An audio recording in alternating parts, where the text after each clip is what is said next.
It's Thursday, January 15th, and you're watching the Hammer Daily here on the Hammer Betting Network, presented by our good friends over at FanDuel. I'm your host today for the next hour and a bit, alongside my producer, Jacob Gramegna, behind the boards, making things work as we navigate through a great show, which we have lined up for you today. It is a frigid, cold, snowy day in Toronto, but that will never stop us from being in the office and giving you the content you guys want. Fucking snowstorm today. Deserve. It is insane. I was leaving my building today, driving out, have a ramp up out of the garage, and I was scared for a second because my car got stuck, but I was able to pump through it, get that bad boy up, get on the snowy, icy roads of the city of Toronto, and make it here with tons of time to spare. I hobbled here for the snow today. apartment. Yeah, but about 5-10 minute walk. You know what? There's a ton of ice under there, so you got to be careful walking around. And if you're in the north at all, northeast of the U.S. or in Canada, you're probably experiencing the same thing as us. So if you're out on the streets, drive safe. If you're walking around, be careful where you step. It's icy, it's windy, it's cold. Bundle up. We got a great show for you today. Happy you guys are joining us for your lunch hour. And like I mentioned, great show today because we have 4 great guests coming on, including Austin Mock. Right off the top, we're going to talk a little bit about the college football championship, the national championship. Break down the game a little bit. Discuss, what he feels for the game, if there's anything he likes. I'm also going to put him on the spot here. And I'm going to ask him. I asked him specifically waited until sort of the last minute because I didn't want him to think too much about it. I wanted to ask him about his next year, who he thinks will win the Heisman. Gun to his head right now, super early on, just to get some opinion on that. And then also we'll talk a little bit about the NFL divisional round. And yeah, should be a good segment with Austin. Then after that, Kirk Evans, who hasn't won a bet since 2025, comes on the show. Another 0 for 2 day for him. Did he win one? He did not win one. In 2025? Since 2025. Yeah. Oh, I'm not sure he won one even in 2025. I know. He is like, it's been a long time. It's been a long time for him. Hopefully he can get off the shine. And the funniest part was trying to remember who he had on that Thursday for us last week on the Friday. I think he had Deron Holmes, and he's like, this guy barely plays. He doesn't shoot. He's got to hit like 2 threes to win the bet or to lose for us to lose the bet. We had the under 5.5. Ends up hitting 2 threes. So there it is. 2 for 3 from 3. Those are the only 3 shots he took. 2 of them go in. That's it. Listen, we ride Kirk Evans into the ground, and I'm joking about this, but it does suck that he's doing this poorly. I think we can all agree that Kirk is pretty good better. Just variance is getting the best of us. Maybe he's got to come on twice a week. Maybe that's the issue. Maybe that is the issue. And then finally, we close out things on a Thursday with none other than So Money, Alex Moretto, Edric Overtime, breaking down the entire NHL slate, talking through all the games, what we like, what we don't like. And I got a little bit of a rant because it is really frustrating being a fan of this Toronto Maple Leafs team. So, yeah. And it has nothing to do with the team. Fans make it hard to be fans. Anyways, Jacob, I know you're a fan of the Toronto Maple Leafs. I know you're a fan of the Toronto Raptors. And I know you're also a fan of the New York Giants. Big news yesterday. Mr. Harbaugh, he is a Giant. Yeah. Woke up to a nice surprise. How do you feel? Feel great. Absolutely great. This is the guy I'm sure a lot of teams were looking to bring in.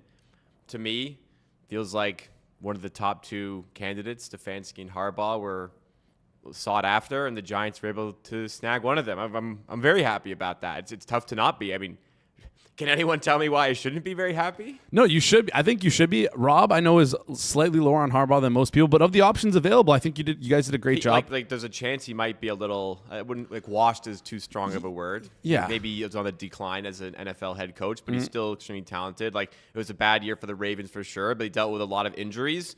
They had a very good track record for a number of years. This is a guy who's a proven winner. You guys got the pretty girl at the dance. All the single guys were asking her for a dance, and she ended up with the New York Giants. So good for you guys. I think we talked about this before.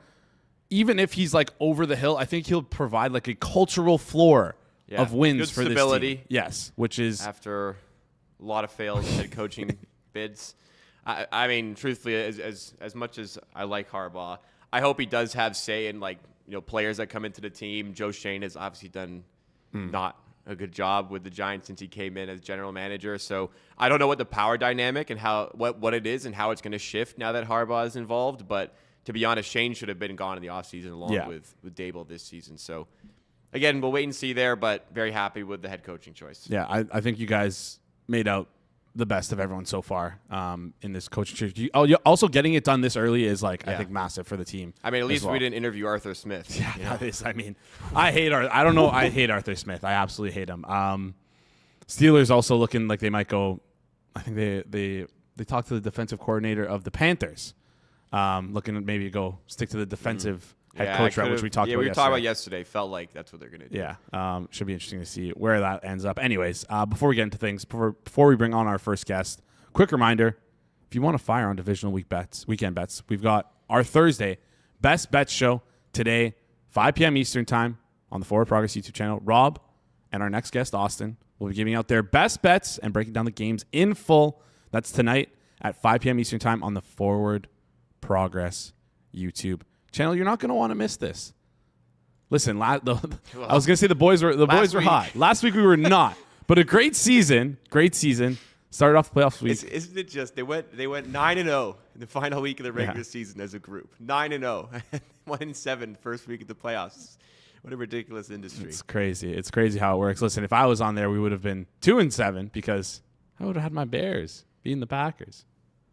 I don't think it's. I think fair someone to call had the. I'm not mistaken. Somebody had the Packers. Oh, it's probably. If I had to guess, it would be George. That would be my guess. It was Suma. GB money line. See, this is why he's not my favorite European. That's why Pips is my favorite European. Anyways, let's bring on our first guest. Covers the NFL and college football over at The Athletic. As I mentioned, you can catch him today on 5 p.m. Eastern time on the Forward Progress YouTube channel alongside Rob, breaking down the divisional slate. Austin, how's it going? It's going good, Jason. Thanks for having me. I love it. I noticed you're wearing blue today. Is this because my Toronto Maple Leafs play tonight? I haven't paid too much attention to hockey. The most I have is when Moretto and G-Stack were fighting with me during one of the watch-alongs about what the mecca of hockey is. Oh, what's your opinion of? All right. Why? What do you think? You'll have to bring that up to Moretto. I don't really have too much of an opinion, but Moretto was very firmly into the Montreal being the mecca. Yeah, and I think Rob confirmed it off. Fucking idiot. No, he's just a Montreal fan. That's why he says that. I was enjoying. I think we spent like the whole third quarter of a game talking about those two just arguing back and forth. This was before things went south for the Maple Leafs. Like this was like a week into the season. Yeah. I think. Well, things are back up. I don't know if you heard. I had like a 20-minute long rant on this show on December 23rd, and since then the Leafs are 8-1-2, which is pretty. Have you invoiced them for? No, I didn't. I should, because I also have people were making fun of me in the chat because I was like, I knew this was going to happen. It was so obvious. The writing was on the wall, and they're like, if you knew, why wouldn't you bet them to miss play? I did. I have tickets on them to miss the fucking playoffs, and I was like, not victory lapping. I was just like, whatever, ranting as a fan, and now I look like an idiot, and my bet's going to lose. It's just like the worst of both worlds, and my team might make the playoffs, and I'm mad. Like, how did we end up getting here? Anyways, before we get into the Indiana and Miami game, national championship game, you heard me and Jacob off the talking about the Harbaugh hiring for the Giants. What's your reaction to this move? Yeah, I think it's like okay. I think you guys are like struggling. You don't not want to go far enough to say over the hill, but down on the downslope of his career. I struggle with the he had success. So like he's not like the retread who like I'm not a fan of the guys who struggled or didn't do well in their first stop and then get a second chance. That usually like that hit rate is very, very low.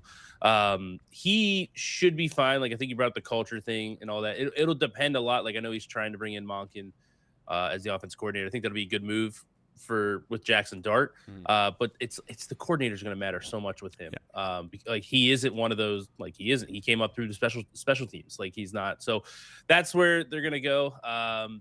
But yeah, you made a good point about the Joe Shane somehow still being there and the player personnel decisions. That'll be interesting. That'll be an interesting dynamic over the next year, because I feel like Shane probably doesn't have his seat's pretty warm. It might even be hot, I would say, because I don't know how he's still there. I agree. I think it's going to be like it's probably just a Harbaugh decision. If he wants to keep him, he keeps him. If he doesn't want to keep him, he's gone. It's as simple as that. I think you listen with like the head coaching candidates. Even if you feel like he's over the hill, it's either you take a shot in the dark on a guy you have like no idea about with a team that's done that before and with an ownership group that's tried that before and obviously are not good evaluators of like coaching talent. They cannot figure it out at all. So this might have been their best course of action where. You don't really know. You'd rather take Harbaugh than look in the mystery box and maybe find someone better. National championship game. You excited for this, or is this like almost like?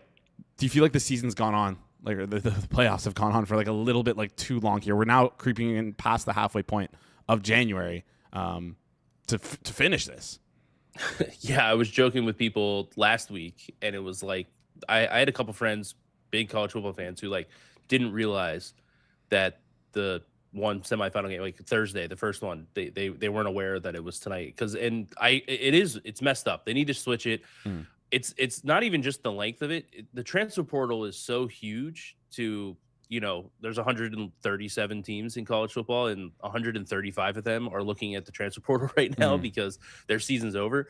It's somehow like if you're talking about like marketing a product and this is the biggest game of the year and you're over here, Dante Moore just returned yesterday and like all these different big time moves are happening in the portal, and I feel like the discussion's not about the game. So outside of all the other issues, I feel like you're losing the like marketing brand of the national championship, which was not true like in the BCS era when it was just one game. It was like January 8th and that was it. Like it was right after New Year's, boom, done. That was the game. So yeah, definitely, it's definitely lost a little. Like I'll be tuned in, won't care about it on Monday, but it's definitely lost a little bit of like glamour to it, I guess, because of how stretched out this is. Momentum feels like it's all gone for them, but again, like I guess it doesn't really matter in terms of like the momentum because people are going to watch it. Like you said, people are going to watch regardless. I'm going to watch it regardless. I always thought that I just in my head assumed it was going to be this Friday, but I guess. For some reason, they thought the Monday was better. I guess to get more eyeballs on the TV. I thought the Friday would be best. Perfect way to sort of lead into the NFL weekend, but they obviously don't care about the NFL. Let's get into the game here. Game, talking about it all week. Game opened, or not opened. Look aheads, we're at 5.5. Not super efficient, but like I don't think we've seen like anything move this much in terms of like the look aheads versus what the spread is now. It's gone through 7.5. It's at 8.5 right now. It seems situated at this minus 8.5 for Indiana. What do you make of this this move towards 8.5? And then also like Miami's basically at home. It's supposed to be a neutral site game, but it's essentially going to be a home game for Miami. Funnily enough, Miami just took some money on FanDuel, so now it's minus 106 Indiana, minus 114 Miami. Supposed to be a home game here. How much does that factor in for you in terms of pricing out this game, number one? And then number two, what do you make of the move in this game? Yeah, so what's interesting is those look-ahead lines. I had Indiana minus 6.5. So when I saw the 5.5, I was like, oh, okay, this is fun. I'm going to be able to be on Indiana here because I think they obviously are the much better team. And then all of a sudden, they absolutely blow the doors off of Oregon, and it's jumped open to some places open like 7.5, and it just has creeped up the whole time. We'll see if we'll get some buyback on Miami. But I'm at like 7.25 in this game. So I have a slight lean to Miami. The issue with this one is it feels like I have to get like a dominant performance by the defensive line, which is entirely possible. I said that from starting on this show before the playoffs started. Like I like to bet on, if you're looking for a long shot, bet on a defensive line that can take over a game. I unfortunately went with like Texas Tech and Oregon rather than Miami, but they can do it. But the issue that I have is like Miami can't really run the ball. We've seen that offense struggle. Like Carson Beck had a really rough start to the Ole Miss game. And when you're not able to run the ball efficiently, that just like compounds. I don't know how much trust I have in Beck in general. And then you look at the other side of the ball, and it's like everything that Indiana does is like pure gold, and they just are they're just on a roll right now. You factor in that Oregon has scored like their season low point totals in 2 games against Indiana. Ohio State's scored 10 points against Indiana. Alabama scored 3. Like this do I have any faith in Miami to put up like 21 in this game? It's kind of hard for me to see that. So I numbers lean Miami, but like, man, it feels like Indiana's just too good here. And another thing that I think is underrated in this, and I don't like factor this into my analysis or my model too much, is Miami's top 20 in penalties against. They commit a ton of penalties. Indiana's bottom 5. So just like well-coached team versus not well-coached team is another thing going against Miami here. But my numbers lean 8.5, but I don't know. We'll see how I feel on Monday before I get too involved here. I'm not in a rush at 8.5. Yeah, I doubt we see it move out more for Indiana, because 8.5 is already such a large number here. Yeah, I doubt we'll see it move out more. Any opinion on the total 47.5? We've seen Miami, like, their offense looks to be better. Like, Ohio State's defense was incredible, and I know they scored that defensive touchdown, which helped kind of helped thrust them to beat Ohio State. But against Ole Miss, at least, their offense looked good. It looks like they could create explosive plays. Because I'm not really worried about Indiana scoring. Indiana will score. If you like the over in this game, you're concerned about Miami here. Any opinion on the total? 47.5, 115 towards the under. No, my number is 47.5. So I do think, like, if I was looking, I was trying to, like, if I'm on the number, like, okay, which alt, like, total would I like, or which alt side? That's how I kind of like to think about it. I would go towards the over, just because we've seen Indiana again score at will. And I think one of the things that's going to be able to neutralize the Miami pass rush, like we saw the pass rush dominate Ohio State, right? Julian Sayin is not that mobile. Chambliss, mobile quarterback, had some success. We saw him be able to use his legs a little bit to neutralize it. And I think Mendoza is going to be in that same category of being able to use his legs. So I think, like, subjectively, I have, like, I could see this over being a thing. Like I said, Ole Miss's defense, I didn't have Ole Miss's defense rated very high, so I thought Miami would have success. They did. But yeah, they're very reliant on the explosive plays. Malachi Tony's incredible. They're going to need probably a couple at least from him to pull off this upset. So yeah, I would lean over, just because Indiana's offense, like, Mendoza has been incredible. Like, pinpoint accuracy, can make all the plays with his legs, can make all the throws. I think I definitely think that's the play I would be looking for. Maybe an alt over is the side I would lean. I'm just going to intuitively guess as well, if I were to ask you about the spread, and if you were to look at alts, you would also look towards an alt Indiana, maybe like 14.5, 21.5, if you like the Indiana side in this game. Yeah, I think it could be similar to the Oregon. I don't think they're going to win by 40 or anything like that, but similar to where, if, like, Miami can't get it going offense, like, where do the points come? Where do we get the Miami staying with it? And they're just so well coached. Like, they don't make mistakes. They rarely give up explosives. So that's another thing that's, like, worries me with Miami, is if they're not able to hit those explosives, can they methodically drive down the field without a very good running game? Carson Beck, a quarterback that's, I would say, very up and down. You know, some, like, the last drive against Ole Miss, he was nails. Like, he made every throw, but, you know, at the start of that game, it was like he was begging to throw a pick six. So yeah, I would probably lean a little bit that way, but, like, again, my number shades a little bit towards Miami. So, like, if I'm probably going alt, I'd probably go a little bit, like, I'd probably go Miami money line if we're being if I had to pick one. Yeah. All right. It's funny because I've been trying to fade this, like, Miami team all throughout the college football playoffs, and it's like, it's my mistake. Like, I'm fading the magic that somehow Abella Danger has brought to this team. I got to learn from my mistakes. Will I? No, I am going to continue to like Indiana in this one. I wanted to talk about Heisman.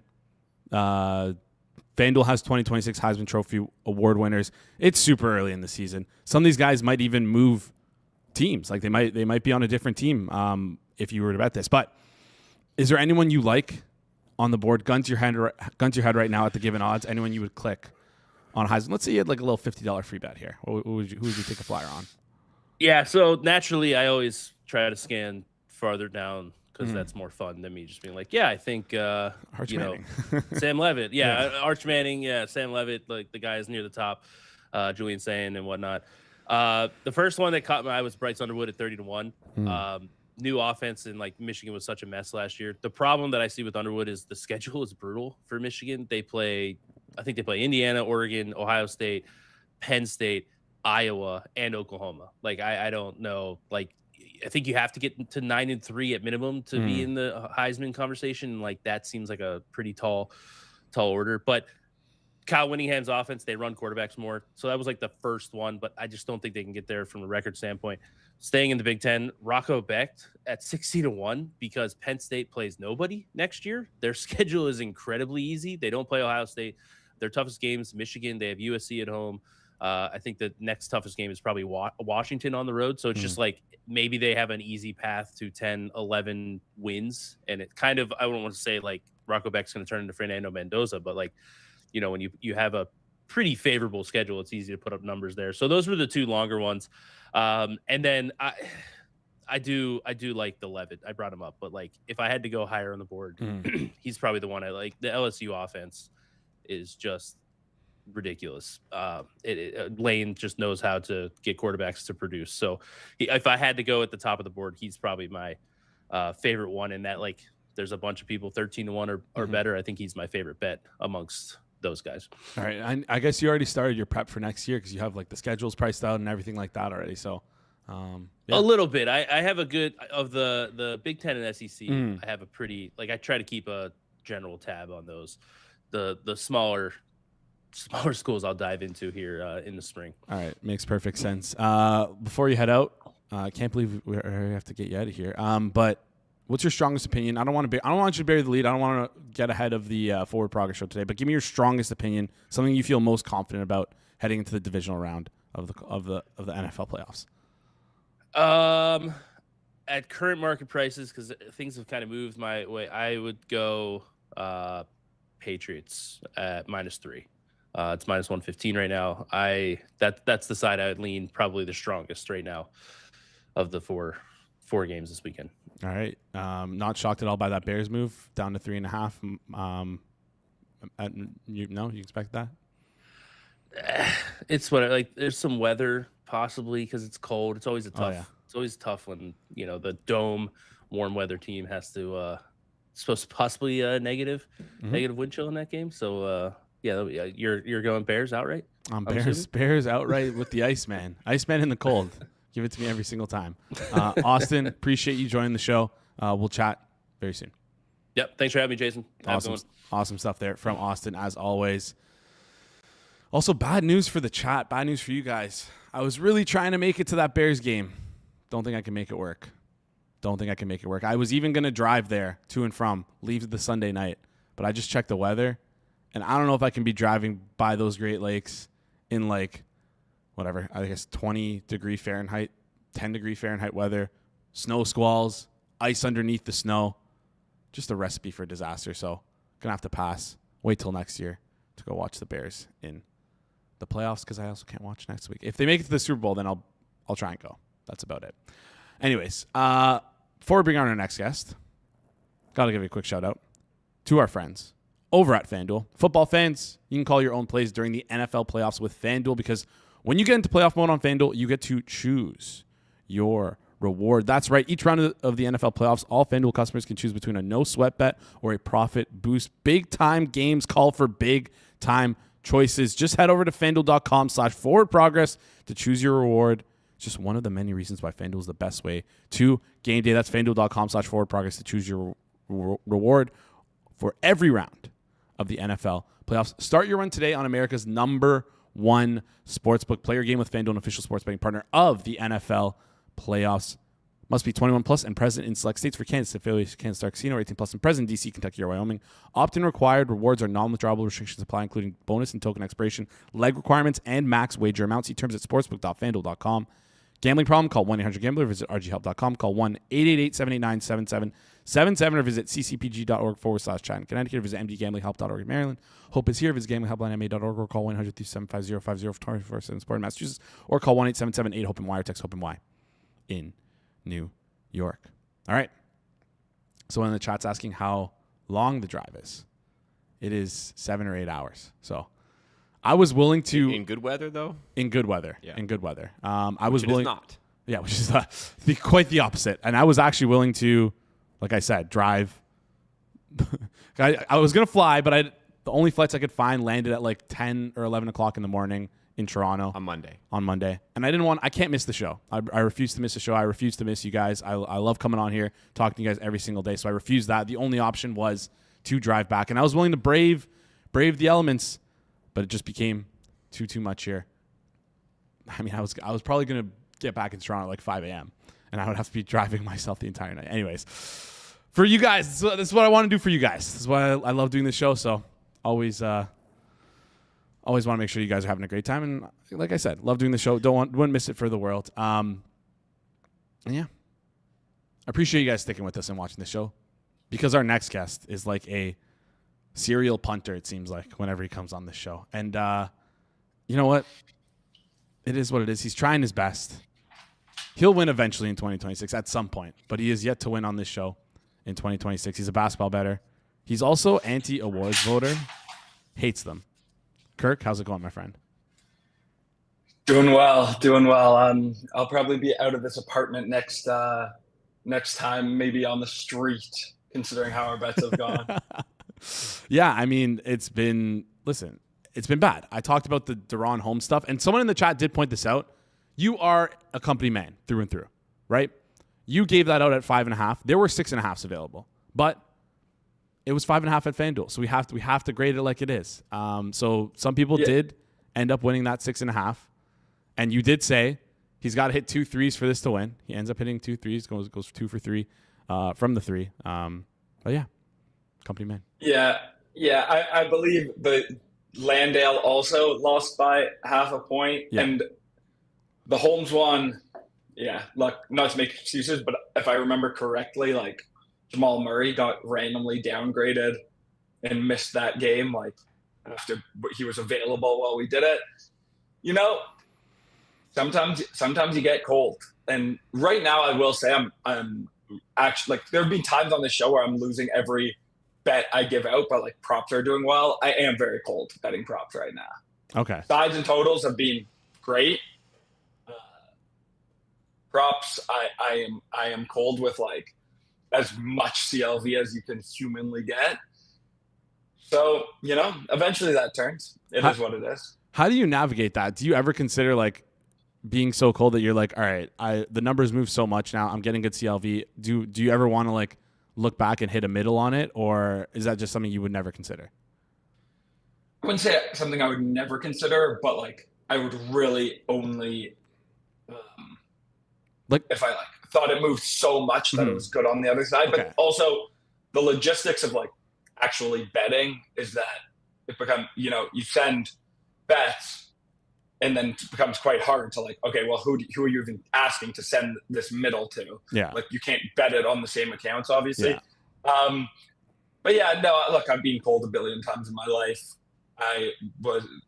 If you looked at this NBA season for me, it's either being I'm hitting 90% of my bets or 15.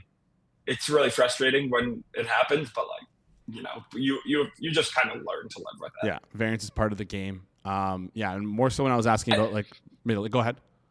Yeah, and also like as you see in what I give out and what I'll give out today, so much of my stuff is like not necessarily information if I have information, but I have a lean on where a market might or someone might play. So like last night, I was pretty confident Quickly wasn't going to play, and then I was quite confident Ochai Agbaji wasn't going to start. You know, both those things happened. So I was on Jamal Shed overs and I was on Agbaji unders. Shed seemed like 3 PRA out, 4 PRA out. Agbaji, I think they even took off the board after it was announced he wasn't starting. You know, those massive moves, I think typically they're right because I was just betting on him on those things happening, and they happen. So it's not like, I don't think it's like a market overreaction. You know, just sometimes a guy plays 15 minutes and does what he, you know, his mean stats are in 21. That just happens, you know? Yeah, no, completely understand. Sometimes you get cold. Listen, we're from Toronto. We love getting cold. That's like part of our... Freezing right now, I'll tell you that. It's minus 14 degrees. You're not stepping out of your apartment. Are you going to come in on Monday for a circle back for sure, even if it's going to be this cold? if it's this cold, fine. If it's this snowy, I'm less sure. But Monday's a long time away. Yeah, a lot can happen. Listen, if you don't want to go, I'm always happy to take your seat. As one of the great commenters said last week, they actually like my stuff, and I should reach out to them to say, "Are you sure? Is this a bit? Are you serious?" Anyways, let's get into things for today. You have 3 props for us. We'll start with the Hawks and Trailblazers game. We're going to head over to the points plus rebounds plus assists market, combo stats. And we're going to scroll all the way down to Jeremy Grant. 20. Did it move? Oh, no. It moved, I think. Sorry. 1 sec. Pause. It's at 21.5 right now. Did I send? No. Sorry. I just sent the wrong number. We're good. Okay, so Jeremy, we're going to take Jeremy Grant, and we're going to go under 21.5 points, rebounds, assists at minus 106 at FanDuel. Talk us through Yes. So I sent you 23.5, yes. right? Yeah. Yeah, sorry. That was my minutes projection for him. I just got that mixed up in my head. All good. Yeah, so first game back after, I think he's been out for nearly a month now with an Achilles injury. He's in his 30s. I think he's going to be pretty severely limited here. This is a type of play I definitely like to take Denny Avdia is out tonight. So I think that leads to Grant having a bit of an inflated line because, typically in a game that Denny Avdia was out, Grant's line should be significantly higher. But the thing that is actually restricting his line is that he's not going to play very many minutes because he's just coming back from an injury. So it has a far less big effect on Grant's output tonight than it typically would with Avdia being out. And normally, if Denny Avdia is out, Jeremy Grant would play more minutes. But I am quite confident he's going to be on a strict minutes limit. So there won't be any additional minutes. So I find that typically books price something like this wrong. So yeah, that's where I'm at. I'm just I think 21.5 is too high for 23.5 minutes. 21.5 too high for 23.5 minutes. Funny that you sent me the minutes instead of the points, rebounds, assists. It's all right. Just give a quick scan and just make sure the other 2 are right just before I get into them here. Yeah, let me do that because I see the prices are the same as what you actually the third one you gave me moved a bit as well, but I don't know if it's moved enough to make you. Actually, they both have moved. So I'll give you a couple seconds here to work. I imagine they'll be fine. Let me just get there right now. There's just a little bit more juice on them than when you sent them.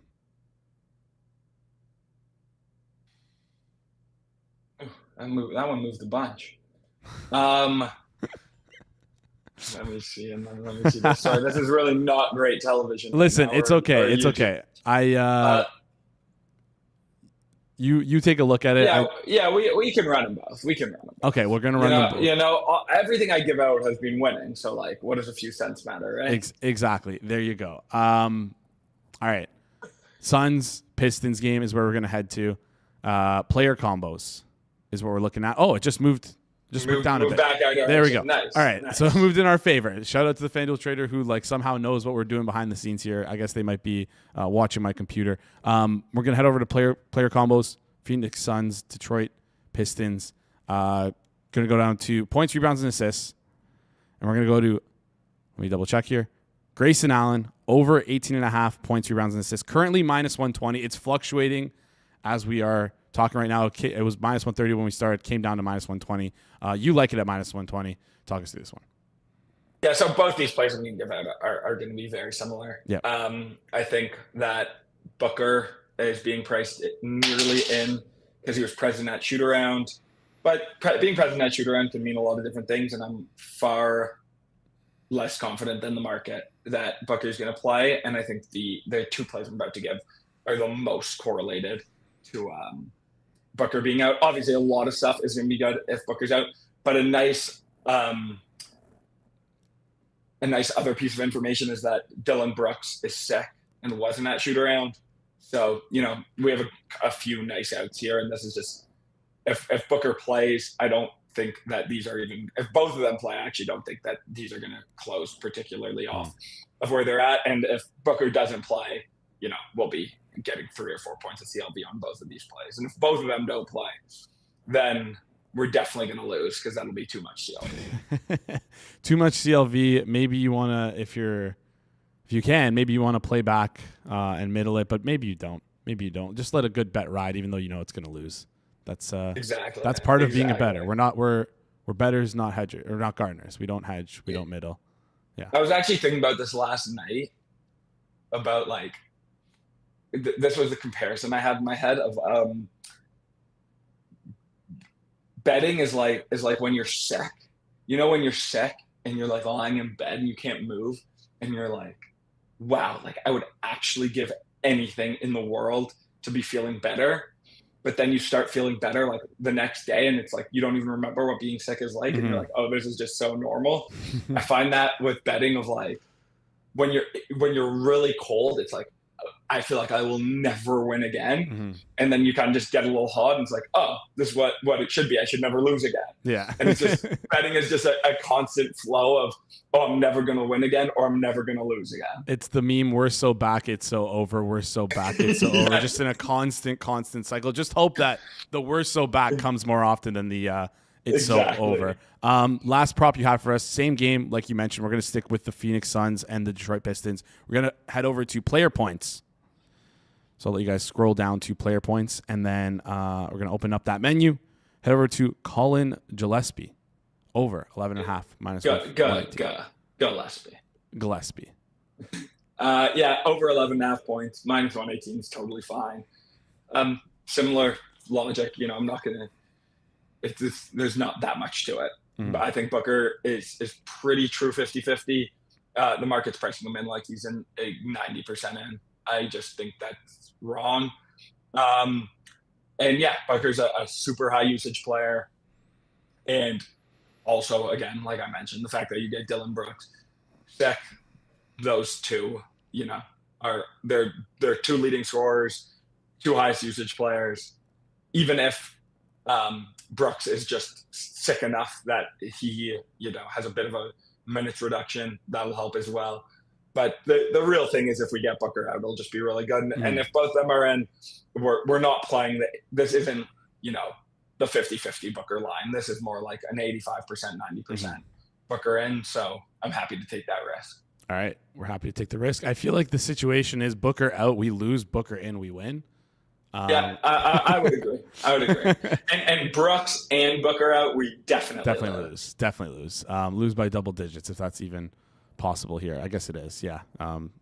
Gillespie scores 0 points. Anyways, Kirk, before you go, on Circle Back, there's 2 things that stuck out to me. Number 1, I'm happy that you do read my text messages, even though you don't respond to them, because I asked you 2 days after you told me you like my sweater if you were doing a bit when you said you like my sweater. So, were you doing a bit or no? Breaking news confirmed on Hammer Daily. I was not doing a bet. Okay. I did like your sweater. Okay, thank you. But you messaged me such egregious things at such egregious times. It was at 6:36, like the day after at night. I'm literally looking at that message like, am I high right now? Were the mushrooms I cooked magic mushrooms by accident? I'm astounded by some of the messages I receive from you. So I do read them. I always read them. Okay. Sometimes I just don't even know what to say. Yeah. You also didn't respond to the meme I sent you, the Instagram meme, but that's another thing. You sent that on Telegram? Yeah. You read it. It was it was the low Kirk Genuinely meme. No. Oh yeah, so I still don't. I just don't get it. It doesn't make any sense. I think part of the bit is not getting it. And then it's odd that everyone you complain, no one replies to you, Jason. When I message you on Telegram, you don't even open it until days later. That's not true. Yes, it is. Whenever I message you on Telegram, you don't even open it. That's not true. I have to communicate with you in person only. Oh, I mean, if we see each other every day, It's easier to communicate in person. That's big call out. Big call. No, wait, the last message you sent to me was no problem today at 10:52. I was just like, okay, I could respond now, or I could just. Well, talk no, to that's you different. But like other stuff, I'll ask about like production stuff, and I was like, won't hear back all week. No, come on, that's not true. That's not true. Maybe it is a little bit. But if you go into our chat, you won't have to scroll far, I bet, to find messages from me that just don't have replies. There's some in there. Yeah. Okay. Yeah, I don't know. Anyways, I'm not gonna dig through it now. I guess I might come up into here. The second thing I was gonna ask Kirk before you head off here is: are we really only a year apart in age? What are you, 98? 97. Oh, so we're born the same year. You're in what the hell? Are you serious? Should I be offended? Do I look like I'm fucking 40? No, I always thought you were like a 95. I don't know why. I swear you told me you were 30 once. I would not have told you that because I've never been 30. Okay, maybe Rob said that and he just had no idea. No, so we are the same age. I wonder the comments on Circle Back that are like, I like Jason because all these 30-somethings. Yeah, fuck it. That was whatever. I don't have a good hairline. I might go to Turkey. No, I don't think your hairline's that bad. I think you're good. You look. I think it's just because you're more put together than I am. I think that's the difference. And I think being not to put together, I guess, is a sign of youthfulness. So I guess I'll take it. I don't know.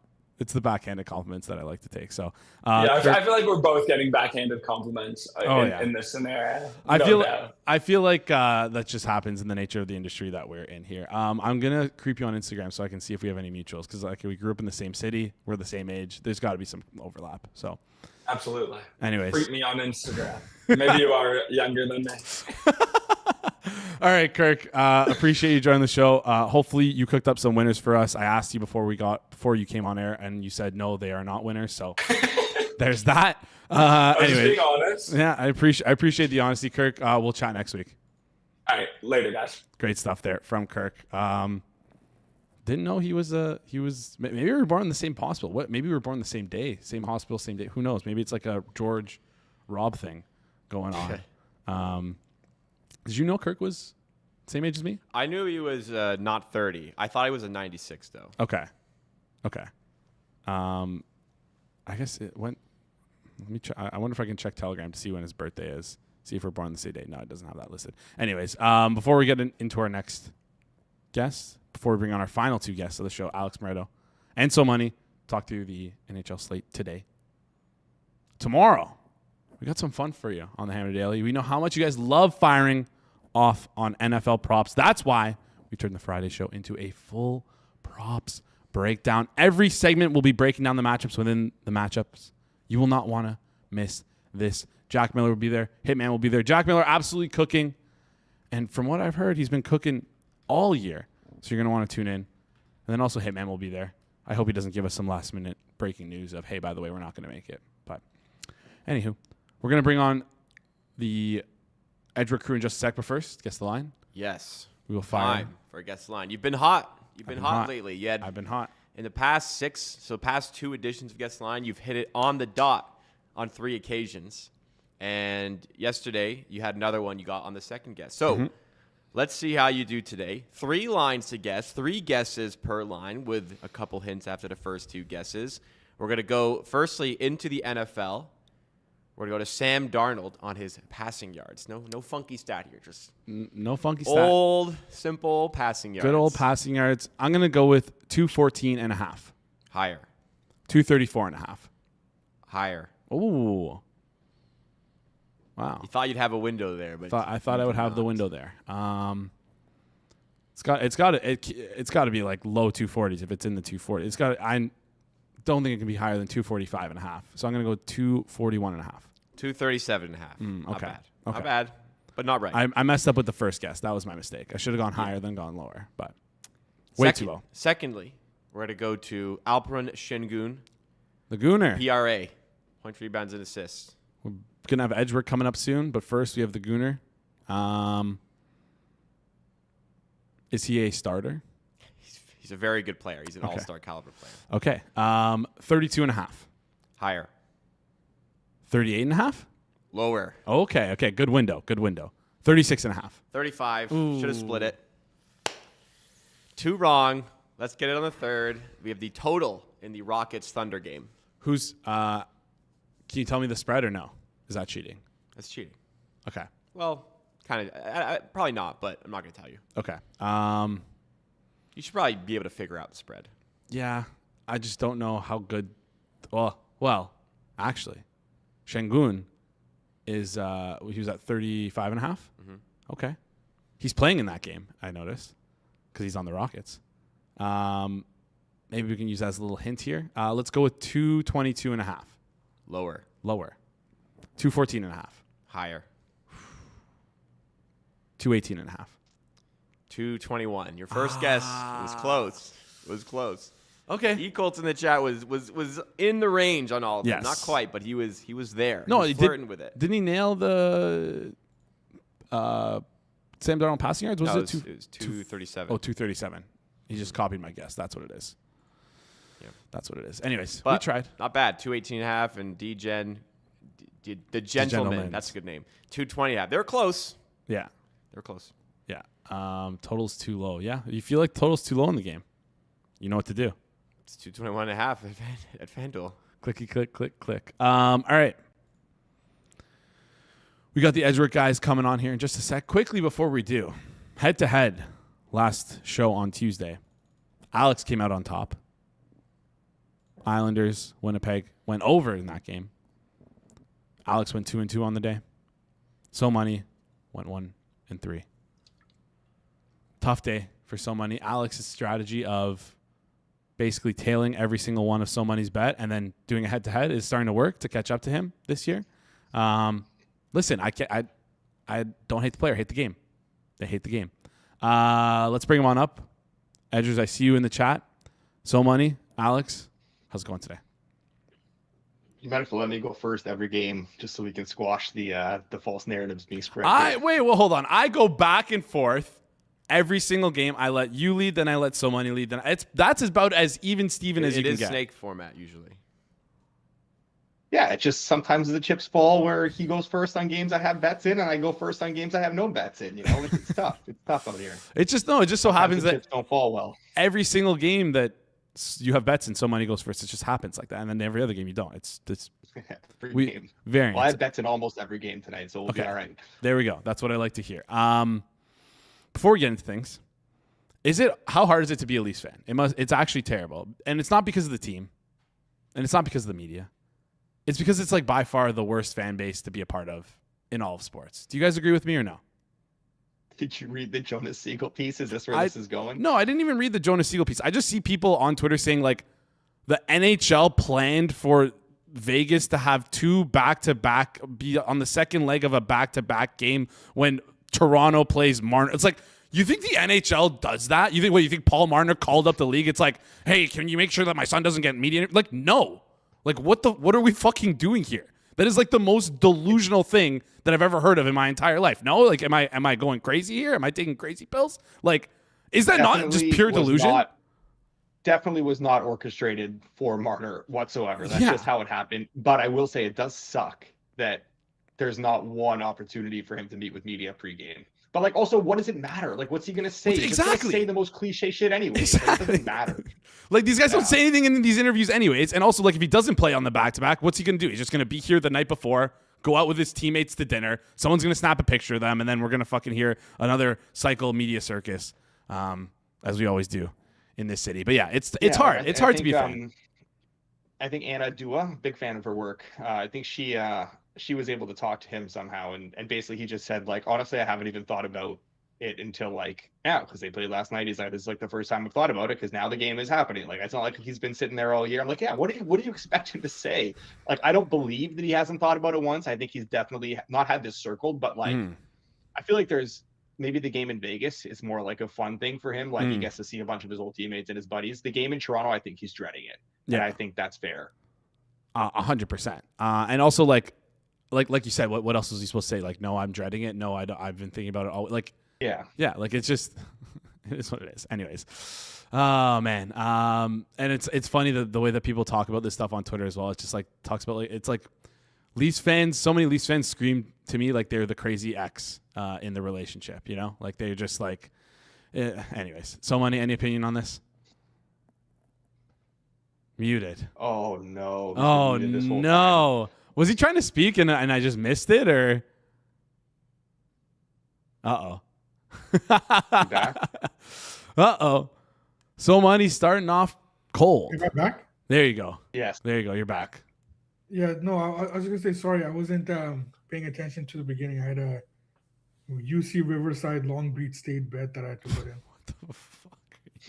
What are you talking about? Was it under 144? Yeah. Ah, nice. All right. There we go. Any opinion on this, on what we were talking about, or you just didn't even hear any of it and you just want to go straight into the games? No, sorry. Let's just let's get to the games. I wasn't fully here. No, I was just complaining about the Marner Circus Leafs being Leafs fans hard not because of the media, not because of the team, but because like the fan base is just so annoying. But yeah. But every fan base is like that though, right? Like you always have like, especially in Canada, you always have people that like make everything a bigger deal than it is, or they make it about themselves, or I mean, it's just.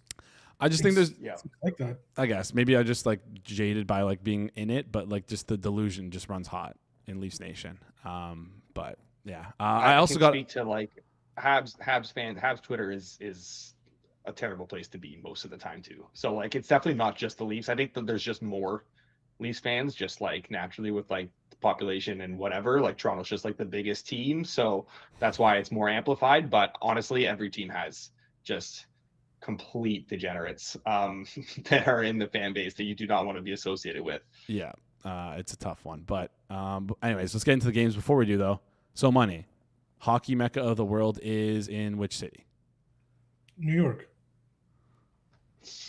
How do we have three different answers between the Not three? where I was expecting you to All go right. with it, but all right, better than saying Toronto. Yeah, maybe that's the case. Maybe so money's forward thinking with Schaefer. It's going to be there. 10 years from now, 10 years down the road. Let's get into the games. Alex, we're going to start with the Montreal and Buffalo game, and I'll let you choose if you want to go first or if you want so money to go first. I can go first here. Okay, so Buffalo, Montreal minus 126. Your Habs on the money line. Totals at 6.5, juice towards the under minus 124. Reminder, if you guys see Alex, if you guys see any movement, if there's any game you want to talk about, just jump in, let me know, and we'll go directly to that game. Alex, we'll start with you, though. You get the first game off the hop. Talk us through this one. So I bet the Sabres after all this big Habs money. Not a big bet, but I think again, I'm also like a bit more sensitive to price here. I think the plus 111s that are in market are good. Plus 109 is decent. I'm not going to bet it at plus 105, but yeah, if you can get one of those, I think it just ran too far. Like Buffalo being really downgraded for being on a back-to-back here. Obviously, no Norris also plays into that a little bit here too. But from the Habs perspective, like I think the rest advantage has been a little bit overblown. The Habs are also playing their third game in 4 nights. They've also had to travel. Buffalo was still home last night at least. Like it's been a tough stretch for the Habs, who just played their 7th game in 10 nights the other night, and now they're playing their 3rd and 4. Like they've been playing a ton of hockey too. So I think we're just really downgrading the Sabres, and it just ran too far. Like I agree early on that it was probably understandable for some Montreal money to come through, but now like it's just kept coming and coming and coming and coming, and I think we've passed the point where it should have settled a little bit before this, and it didn't. All right, we're looking towards that plus 111. I don't know if I can give you this, Alex, if I'm being completely honest. Plus, you can't bet the That's plus fine. 105? No, I wouldn't bet plus 105. Market's and that's fair. If we don't want to count this as a play, I don't want to. I mean, go Habs, go, right? I don't want the Sabres to win. Yeah. I want to lose my bet. I don't know. So, I only see a plus 111 out there, or it's available on exchanges, or a big book that has a Survivor contest. Those are the only those two places are the only places that I see other than exchanges. So money, I'll let you decide here if you want to give Alex it. Yeah, I think you should, but we're gonna have a head-to-head here. Okay, there we go. Okay, fine, I'll give it to him then. All right. Yeah, so I basically agree with everything Alex said, except I do downgrade the Sabres a lot more for Josh Norris. We saw the difference in their play when he wasn't in their lineup earlier, and what difference he made when he got back in. Again, with his play, but also we touch on this quite a bit, right? It's rarely ever, unless if you're like an elite player, it's rarely about the player itself. It's about how the rest of the team can get their minutes reallocated, right? So when he was in the lineup, we saw the guys kind of get into the right minutes range, and that matters. So I think that for the most part, I'm okay with the way that Montreal is playing. I touched on this last time. It's I mean, they do leave a lot to be desired, but it's not like they're playing terribly. And I think that Buffalo, they're still being priced a little bit higher than they should, based on the way that they were being priced during their winning streak. And I don't think that there's been enough of a well, I guess now there is, but there wasn't enough of a adjustment for Norris being out. So I did play Montreal. It's a little bit tough in the market right now because I have Montreal up to -125. All right, Montreal up to -125 here. I see a bunch of 125s out there. Yeah, you can get that pretty much everywhere. You can get that everywhere. So we're going to count that at that. We're also going to give Alex the +111 here because so money is allowing it. Because he's confident that you're going to lose. I've never wanted to lose a head-to-head more in my entire life than I do in this one. All right. Next game to get into. Capitals versus the Sharks. Capitals right now on FanDuel, -184 on the money line. This number's kind of been bouncing a bit back and forth between like 184 and 178 as the show's been going on. Totals at 6.5. Juice towards the over, -128 as well. So, Money, I'll let you lead on this one. Anything you like in this game? I like the over, but I didn't bet it because it didn't get into my price range. It does make sense with the way that these teams are playing. My only concern is that I can see Washington trending better defensively. So Washington is playing better offensively. We know that San Jose can generate chances. San Jose can also give them up as well. But if I'm betting a juiced 6.5, then I need to make sure that all four elements of the game, both teams on offense and defense, it's all in line. And I'm concerned that Washington doesn't allow us to get there because of the way that they've been playing defensively. So I needed better. Mm-hmm. I needed a better number on the 6.5. I do like the Sharks, but again, it's the unknown of what we're going to get out of Washington here. So even though I like the Sharks, I like the over as well.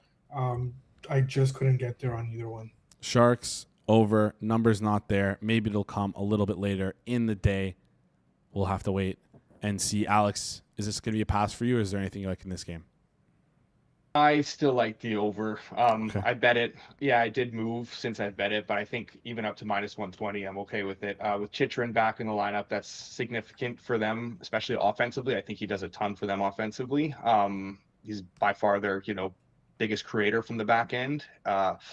No Sordif still, which is low-key a big defensive loss because he's a guy who plays a lot of tough minutes up front for them, and he plays them really well. He's been very successful in those, so not having that is significant. So, yeah, and I mean, we get to the Delkovich start, although the difference between him and Askarov is basically shrunk. It's borderline, basically nothing at this point. But just the way both these teams are playing and generating offense, and with who's in and out of the lineup, I still like this over to -120. I also bet the Caps at -167, thinking that Wilson was going to be back in because Sammy Silver tweeted that Wilson's a full go at morning skate. Looked like he was back. And then 30 minutes later, she decided to say that Wilson's actually out and will not be playing. So that sucked. I didn't buy back on it or buy out of it. So I do have a Caps bet, but not one that I would advocate for anymore at these prices. All right. So you're not taking the over then on this? I'm taking the over. Okay, you are taking the over, but not the Caps. I was going to also bet the Caps, but not the Caps, yes. Okay, need a better price. Again, maybe that might be a Discord play. Good news for you, as we were talking, Wick down to -124 on FanDuel towards the over, but we'll give you the minus 120 because again, that's much more wild. Like that's out there. That's around. There's even a minus 160. Very available. You're always good with giving out that stuff though. Just wanted to give you a little bit of a hard time as I like to do on this show. No, the Sabres one's fair though. The Sabres one was fair. Yeah. I see you trying to sneak it by me. I see you. Even though I'm sure we have a pretty good Canadian audience for at least the metrics tell us this for like the Tuesdays and Thursdays. So I have to assume it's a little bit to do with edge work overtime. So maybe they can get they can get that plus 111 on Buffalo. Let's move over to the next game. Flyers, Penguins. Penguins minus 172 on the money line. Totals at 6.5. Juiced under minus 124. Alex, you get to lead the way. Any bets for us in this game? This is plug your nose, disgusting, can't stand it bet. But I bet the Flyers because it just got to a crazy point. I hate Urson. I despise him. It might not even be Urson. It might be Kolosov who they called up because Vladar's hurt. I think it'll still be Urson because he only played like half a game yesterday. But got above plus 150, and I said I have to bet Flyers. This is still these are two very even teams. I think the Flyers are actually a little bit better. I have them rated better. Just being drastically punished here for being on this back-to-back. And the market bet the Penguins earlier, and they just kept betting them, and it has climbed to a point where I think it's beyond the point where it's fair. So I bought back on the Flyers, plus 150 or better. I do want to be a little bit price sensitive on this one. There's a big couple spots where you can get plus 150. I think most in the chat should have access to that. Oh yeah. Good to plus 150. There's 155s, 152, 156 out there. Widely available number. I was just ribbing you for it. Don't be like so shy about saying okay, it is widely available. We know the stuff you give out here is widely available. So money, I'll throw to you on this one. Anything you like in this game? No. I'll pass here as well. I did like Pittsburgh, but of course it just ran too much too early, so I couldn't get involved there. I like the way that Pittsburgh has been playing. They have lost 3 straight games here, but it's not like their quality of play has dropped from their I think it was a 5 or 6 game winning streak before they lost to 3 straight here. Their play has been consistent. They were unlucky kind of to lose that Calgary game. I had them against Boston on the weekend, and that was a coin flip that they lost 1-0. And I thought they were really unlucky to lose against Tampa Bay as well, right? So they're and we know what kind of team Tampa Bay is. So you can't even look at Pittsburgh's schedule and say that they haven't been playing good teams because they have been. So I like the way Pittsburgh has been playing. I just couldn't get there on the number. I like the way that they're trying to play defensively. We know the way that the Flyers want to play. The problem is that we're either going to get Alex's boy in net, or we're just going to get Kolosov. And you need Vladar to play Philadelphia under. So I'll pass, but I just want to get those points out there. All right. Let's move on to the next game here. We have Vancouver. Canucks taking on the Blue Jackets. So money, we'll let you lead on this one. Blue Jackets minus 170 on the money line over at FanDuel. Totals at 6.5. Juice towards the over. Minus 124. What do you got for us here and with your Canucks? I just don't know how you can possibly bet a Canucks game right now, right? Like, I mean, you look at the number; it's in the mid minus 160s now. I think that the Canucks did take some money earlier. Always, right? But like it did come back a bit. I mean, this is how out of tune I am with like the Canucks, like in the market right now. Like I'm assuming they took money early, but like I don't know for sure. And you look at this team, I can't bet their overs because they're unskilled and they don't generate enough. I can't bet their unders because I don't know at what point that defense is just going to crater and it's just going to decide that they're not going to show up that game. So I don't know. I have no idea about Canucks games right now. So It's tough out there. Tough in these streets for so many being a Canucks fan. Didn't even mention the Columbus Blue Jackets, though. Only talked about the Canucks the whole time. It's all right. Alex, any bet for you here? So money can't bet the over, but I bet the over. I bet over 6.5. Yes, it has run, but I think still, again, to -120, there's plenty of spots that have high teens available.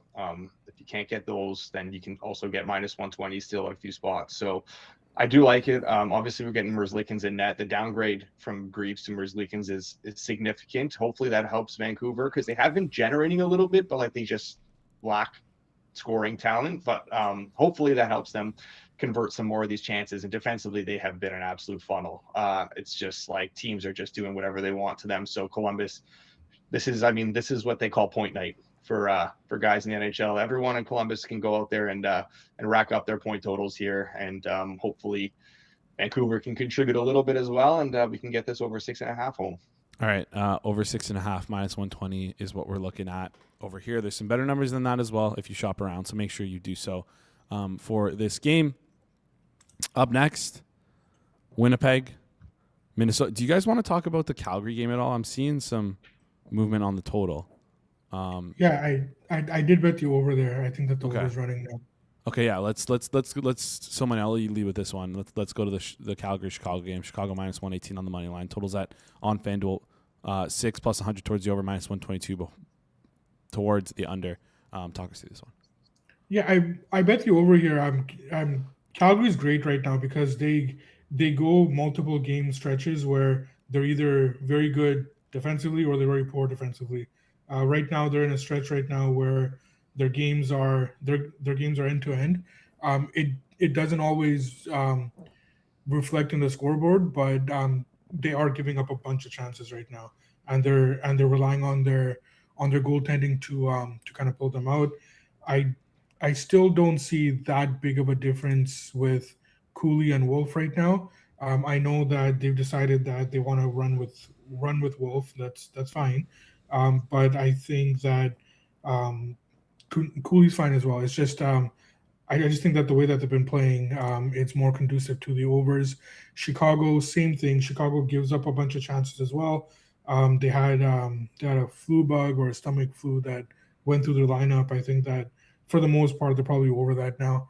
I just like the over here because of the way that both teams are giving up a bunch of chances. Over 6 or over 5.5. There's like the 5.5, 125, 130 is available. There's 6 plus 100s. The 6 plus 100 was available at FanDuel, but it's ran as we've been talking about it. Yes, I'd go 6 up to -115. All right, 6 up to -115. Good stuff there from So Money. I'm going to give it to you, though, of course, at our price at FanDuel. Why would I give you a worse price than FanDuel? You should all be betting on FanDuel. 6 -106, which it is on FanDuel. Alex, anything you like in this game? Double best bet here? No, I didn't bet anything in this game. I might also have to speed up the rest of this segment because we'll get to my kid is waking up. He's home from school today because of the snow, and I'm home by myself. So that's unfortunate. But he'll be good for a little bit. Let's power through these ones. All right, let's. You can hit the eject button whenever you need. There's only 4 more games I believe we have left here. Next game we have is Jets Wild. If you want to pass, Alex, just let me know. Minnesota -138 on the money line. Totals at 5.5 juice towards the over -118. Do you want to pass the So Money? Or do you have anything in this game?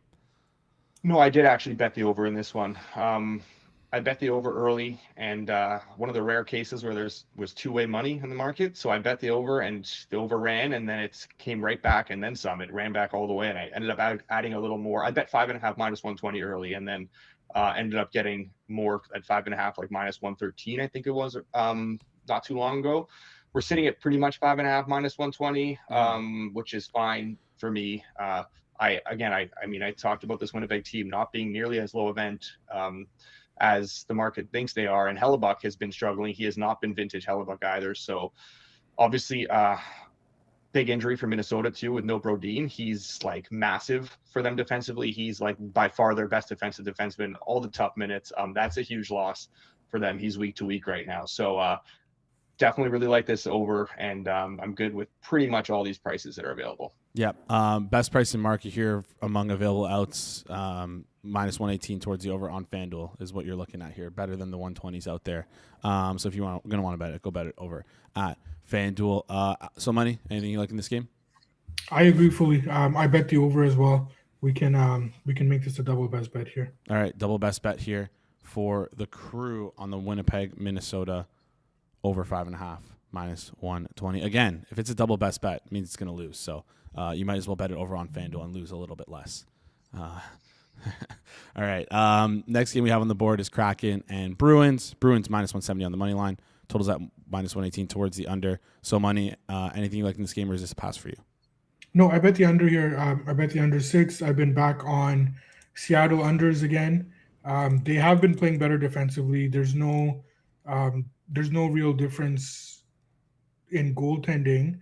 For the most part, Decord is still better, but Grubauer is fine. I did, and for Boston, I like the way that Boston is playing defensively, and they're also having a tough time generating offense again. So they've reverted back to where I had them when I was playing Boston unders. So I think that with both teams kind of going in the same direction in terms of the way that they're playing, I did bet the under here. All right, looking at the under 6 minus 118 over at FanDuel. 120, 110's out there, 115's out there. Is 120 or is 118 good for you, so money? Or you need 115? 115. All right, we're going to take that. There's 115's out there. 110's as well. Alex, anything you like here? Nothing right now, but if they said that Montour is potential to return tonight. He's missed the last 14 games. If he does play, I'll be betting the Kraken at plus 150, plus 145, plus 140, whatever. But that's just one of those where you're going to have to be on screen probably around warmups if he's out there. And if he's playing, then you're going to bet it. And I think warmups, it's an 8:00 game, but I think this is one of those where you'll have to be on screen earlier, because I'm pretty sure the reason it's an 8:00, they're doing the Chara retirement ceremony. So I think the pregame skate will be even earlier than usual for an 8:00 start. I don't think it'll be 7:30. So I don't know, something to keep in mind. But yeah, if Montour plays, I'll bet the Kraken at this price. All right, waiting for Montour to play. Discord play, which you haven't mentioned yet. Could be a Discord play. But you're going to have to be quick and act fast if you want to get to it. 3 games left on the board, as we always do before we close out the show. Do us a favor, smash the like button, goes a long way here on the channel. If you're new to the channel as well, hit the subscribe button. If you have a friend who really, really, really likes hockey and wants to bet on it, or is betting on it, and is probably losing, send them our way. They might like this stuff that we put together here on the show. I almost guarantee that they will like this stuff. So click that little share button, send it to a friend. Goes a long way here on the show. Edmonton Oilers versus the New York Islanders. Hockey Mecca. One of the teams, part of the hockey Mecca that is New York, the state of New York. Let's Edmonton money line, minus 166 here. Totals at 6.5, minus 118 towards the under. Are we starting to see this Edmonton, like last 35 games? Let's get hot before we get into the playoffs run here. Alex, I'll let you lead on this one. Yes, we definitely are. They are turning into a juggernaut again. Their underlying numbers are great. They look like they're completely rounding into form. They're healthy. Wollman's back. Ingram starting here, which is fine. He's been actually pretty good aside from one light blow-up game against the Bruins. I bet in the Oilers now. I was waiting to see if we got Riddick, because I think there's a good chance Riddick goes for the Islanders, just given like the way they're trying to deploy Sorokin coming back from that injury. So I'm pretty sure we'll see Riddick. I was waiting for that. They're going to skate in like 15-20 minutes, but at this point, like, more Islanders money is coming through, and they just, again, this is like what the market's been this year. Like, one side gets bet and like they just never gets bet back. It just gets bet and bet and bet, and it just keeps running and running and running. And another one of those cases where I think this is, I didn't even agree with the early Islanders money, and now it's just run so far that we're seeing minus 154. I think, again, that's not widely available. We're seeing, I would want minus one in the high 150s there. So 154, 159. Otherwise, if we get a Reddit confirmation, I'd be willing to bet those minus 160s and things in the low minus 160s for sure. But that minus 154, I don't really care if it's Sorokin or not. I'll bet that regardless. All right. Gonna bet that regardless. So, Money, you agree with this one? Anything you like here as well? I don't disagree, but I don't have anything here. I kind of looked at the over, but it's not something I'm interested in. All right. I'm going to have you down at the 160 here, Alex, if that's okay with you. Yep. Yeah, that works. Edmonton minus 160. All right. 2 games left. Stars, Yetis, Mammoths, whatever you want to call them. Mammoths favored right now, minus 114 on the money line. Close to a pick 'em here on FanDuel. Pick 'em almost everywhere else. If you like Dallas, you might want to bet them at FanDuel because they have a pretty good number compared to market. Totals at 6, minus 114 towards the under. So Money, I'll let you lead. Anything you like here in this game, or is this a pass for you? Yeah, the Stars are a weird team right now. I think that they kind of go back and forth with good games and bad games, but their bad games seem to outnumber their good games. I think that they're still getting a lot of respect in the market for their name, and not necessarily for their current form, which has led me to bet on Utah. I like betting Utah at home for the most part. I think that this is a team that is trying to get better. They're slowly getting better. And I think that Dallas has not shown me enough to make me think that they are going to be coming out of their slump that they've been in for the last little bit here. So I need to see more from Dallas. Until I do, I think that Utah is being undervalued, especially playing at home. All right. Utah undervalued here. Alex, do you agree? Yeah, a little bit. I definitely don't like the way the Stars are playing. I don't have anything in this game, though. I don't really have much to add. Yeah, I got nothing here. I think it would be Utah or nothing for me, but I'm doing nothing. All right. Last game on the board. Game that everyone cares about. Toronto, Vegas. And am I wrong for betting a Nick Waugh, Mitch Marner, anytime goal parlay? I feel like that's just right there for the taking. No? This is strictly from my kind of viewing here, and not I haven't looked into it deeper, but it does seem like players this year are scoring more against their former team. I don't know if that's true statistically, but it's just, especially the last little bit here, it just seems like that. All right. Well, Marner and Waugh revenge game should be a fun one to watch. Game's at 9:30. Not too late, but still going to be a late one for me. Vegas minus 142 on the money line. Of course, they are the better team. Totals at 6, juice towards the over, minus 124. So, Money, I'm going to start with you because you've been clicking Leafs money line a lot recently, but maybe it's moved now too much to a point where you don't want to back the Leafs in market. Is this a point where you want to back the Leafs in market at this plus 115 number? Yeah, absolutely. I don't see anything that's going to make me bet against them right now. I shouldn't say that, because this is not necessarily a bet on the Leafs. It's more it's more of a bet against Vegas.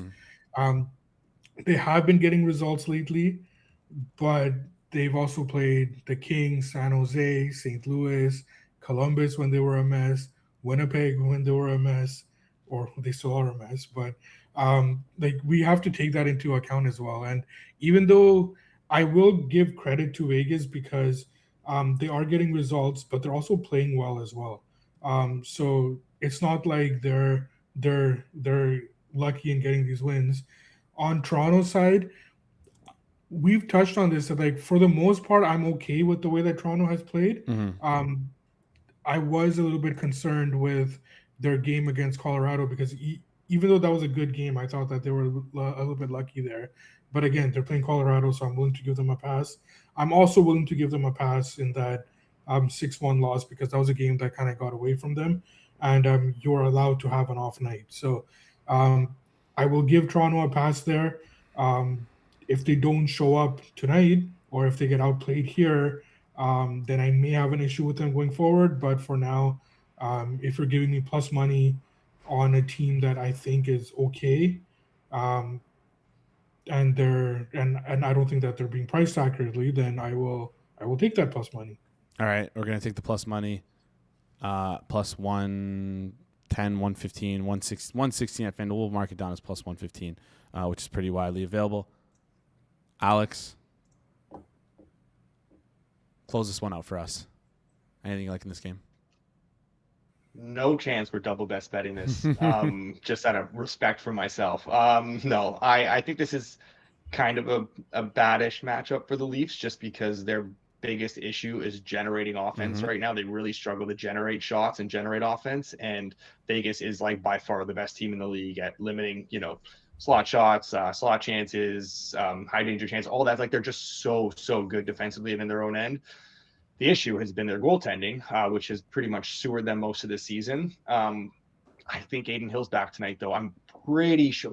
It's like, I would put it at like 85% that Adin Hill makes his return tonight. It's all things are pointing in that direction.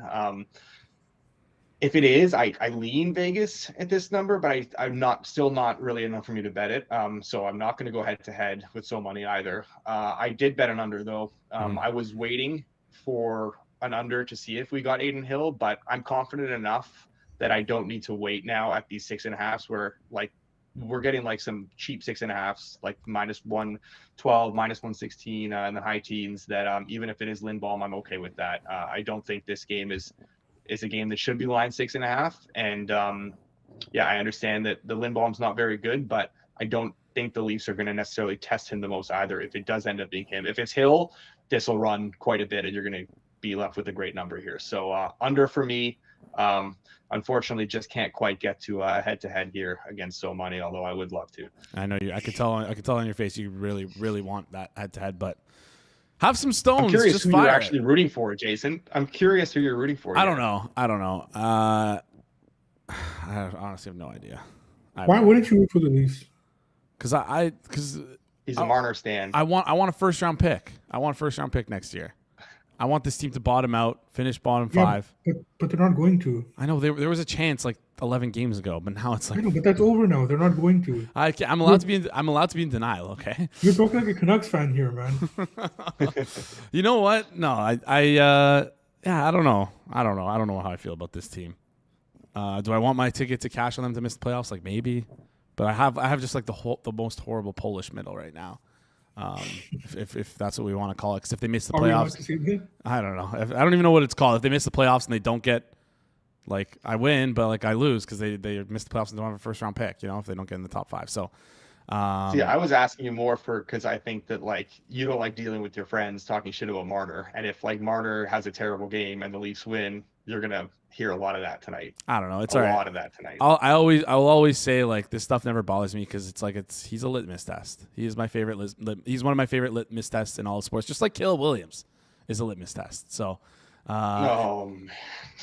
Oh, there's Alex. Be careful. There are some great receipts from Week 1. There are some. JJ McCarthy is a litmus test. Great receipts. JJ McCarthy just wins games. Just wins games. He does. Yep. Unlike Caleb Williams.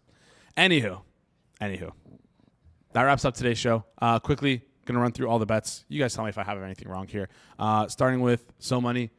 You have Montreal money line minus 125. Calgary, Chicago over 6 minus 106. Winnipeg, Minnesota over 5.5 minus 120.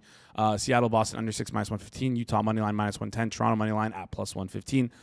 Alex, you got Buffalo money line plus 111. San Jose, Washington over 6.5 minus 120. Philadelphia money line plus 150. Columbus, Vancouver over 6.5 minus 120. Winnipeg, Minnesota over 5.5 minus 120. That's a double best bet. Edmonton minus 160, and Toronto, Vegas under 6.5 minus 116. We good there? Good. The nods of approval. I think so. All right, awesome stuff there. So, Money, I'm gonna be in Vancouver soon. I'm gonna message you. We're gonna meet up. Okay. Sounds good. All right, awesome stuff there from the crew. Appreciate you guys. We'll chat soon. Sounds good. See you guys. All right, see you guys. No, I was just kidding about the Caleb Williams litmus test stuff. That's actually not a real litmus test, but Mitch Marner is a litmus test. I think that's I think it's fair to agree on that. Anywho,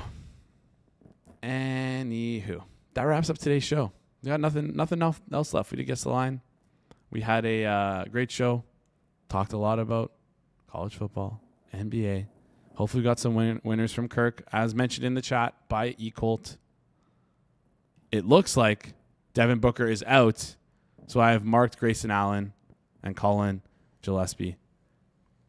Those are losers. They're losers. Yeah. I put the L beside them. That's it. Hopefully Jeremy Grant can come home for us. Anywho, appreciate you guys joining the show. If you can do us a huge favor, smash the like button, goes a long way here on the channel. If you're new to the channel as well, hit the subscribe button. Tell your friends. We see your comments. Appreciate you guys always commenting. Not during the show. Always appreciate you guys during the show. But after the show, I see the comments in the comment section for the algorithm. Keep those coming. Because those actually do wonders for the algorithm. Anywho, appreciate you guys joining the show today. This has been a Thursday, January 15th edition of the Hammer Daily here on the Hammer Betting Network, presented by FanDuel. We will see you guys right here for a special props edition of the show tomorrow.